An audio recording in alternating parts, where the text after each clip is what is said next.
Entonces, no hay ninguna duda del video. Seguimos avanzando entonces con la teoría. A ver, la inmunidad adaptativa nosotros la podemos clasificar en inmunidad adaptativa natural, inmunidad adaptativa, artificial. A su vez, la natural la podemos clasificar en pasiva y activa, y la artificial la podemos clasificar también en pasiva y activa. ¿En qué se basa esto? Fíjense, cuando nosotros hablamos de una inmunidad activa, hablamos de que la respuesta está dada por el propio individuo. En cambio, cuando nosotros hablamos de una inmunidad pasiva, yo hablo de la transferencia de, por ejemplo, anticuerpos a partir de un suero o de la madre a un hijo. Es decir, no la produce, por ejemplo, el anticuerpo, el propio individuo, sino que se lo transfiere, ya sea a partir de un suero o a partir de la madre. Por eso, fíjense que dentro de la inmunidad adaptativa natural tenemos que yo directamente me encuentre con el patógeno, entonces me infecte y genere una respuesta. Eso es una inmunidad natural activa, porque la genero yo. Por ejemplo, si consideramos los anticuerpos, yo genero los anticuerpos, me encuentro con el sarampión, yo me encontré con ese patógeno, genero los anticuerpos. Pero también puede ser que la inmunidad sea natural pasiva. La madre, vía leche materna y vía placenta, pasa anticuerpos a sus hijos. Ya vamos a ver qué tipo, cuál pasa por la placenta, cuál pasa por la leche materna. Entonces, en ese caso, es una inmunidad natural, pero pasiva, porque no es el individuo quien genera el anticuerpo, sino la madre quien se lo pasa a ese individuo, ya sea por placenta o por leche materna. Pero también existe la inmunidad adaptativa artificial. En este caso también podemos hablar de una transferencia de anticuerpos, en este caso sería pasiva, por ejemplo, los sueros. Cuando a mí me colocan un suero que tenga algún anticuerpo en particular, o artificial activa son las vacunas. Cuando a mí me colocan en una vacuna, ese virus o ese microorganismo inactivo o alguna parte donde yo genero la inmunidad, pero en ese caso no me encuentro directamente con el antígeno, sino que lo hago a través de una vacuna. Entonces, acuérdense, activo viene de que el anticuerpo o la respuesta inmune la genero yo. Pasivo, me colocan, por ejemplo, esos anticuerpos, no los genero yo.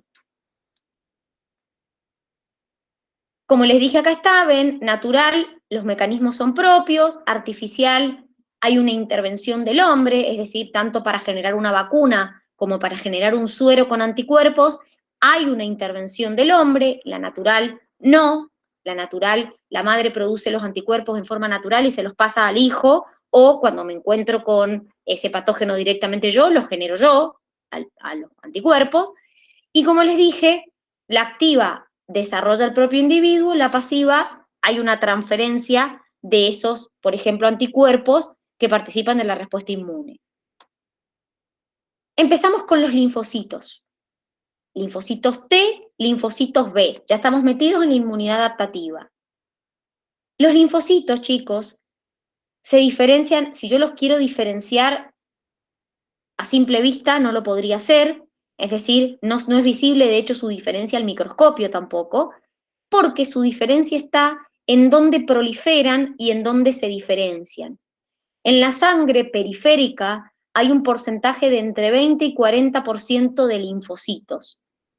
Pero además de yo encontrarlos en sangre, a estos linfocitos, los encuentro, por ejemplo, en los ganglios, los encuentro también en, por ejemplo, lo que nosotros llamamos tejido linfoide asociado a mucosa, que ya lo vamos a ver.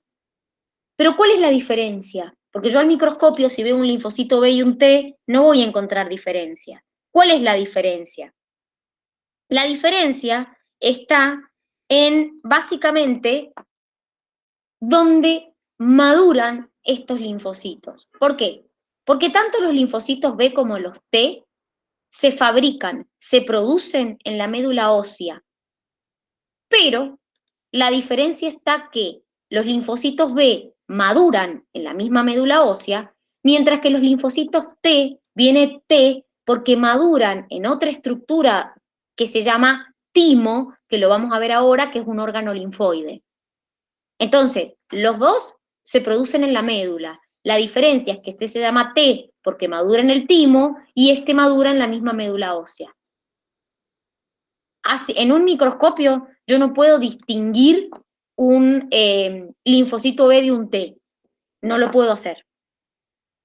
Empezamos con los órganos linfáticos, ya que hemos estado hablando tanto de los órganos linfáticos, vamos a empezar a ver los órganos. Ayer estuvimos hablando, de hecho, alguna de las chicas la Marti me dio un ejemplo de las amígdalas, estuvimos hablando algunas cosas de esto. Fíjense que dentro de los órganos que nosotros tenemos, componentes de nuestro sistema inmune, vamos a tener las adenoides, las amígdalas, el timo, las placas de Peyer en el intestino, el apéndice, vamos a tener un montón de ganglios, axilares, intercostales, lumbares, el vaso, ganglios inguinales, la médula y cúmulos de tejidos linfoides. Ya vamos a ver que este sistema inmune, si yo lo clasifico, a los órganos linfoides los voy a clasificar en primarios y secundarios. Dentro de los órganos linfoides primarios voy a tener la médula ósea y el timo. Son órganos linfoides primarios porque es el lugar donde se producen y maduran mis linfocitos B y mis linfocitos T. Entonces, por eso son primarios, porque acuérdense que los dos se producen en la médula, pero los B maduran en la médula y los T maduran, se diferencian en el timo. Entonces, por eso son órganos primarios.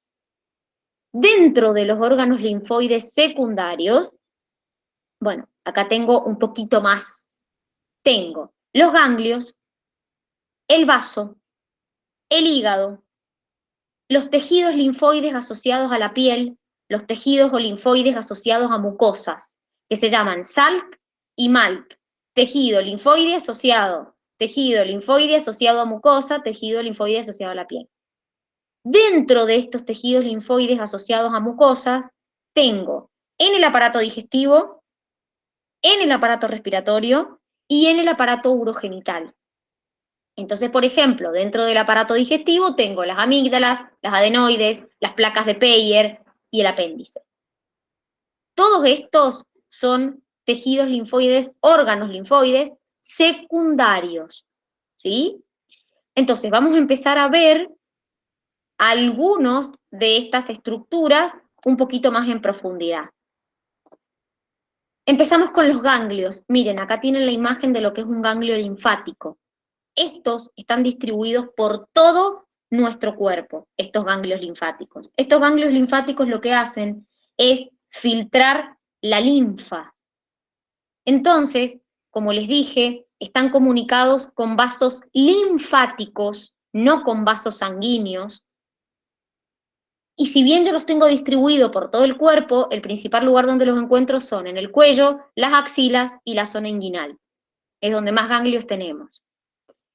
¿Qué es un ganglio? Un ganglio es una masa de tejido esponjoso que está dividido en compartimentos y que básicamente, si me fijo en la estructura, tengo un vaso linfático aferente, que es el que trae la linfa al ganglio. Lo que hace mi ganglio es filtrar la linfa. Dentro de ese ganglio también tengo cisternas y un vaso linfático eferente. Miren, acá está el vaso linfático aferente, es por donde la linfa entra, y tengo un vaso linfático eferente, que es donde la linfa sale ya filtrada.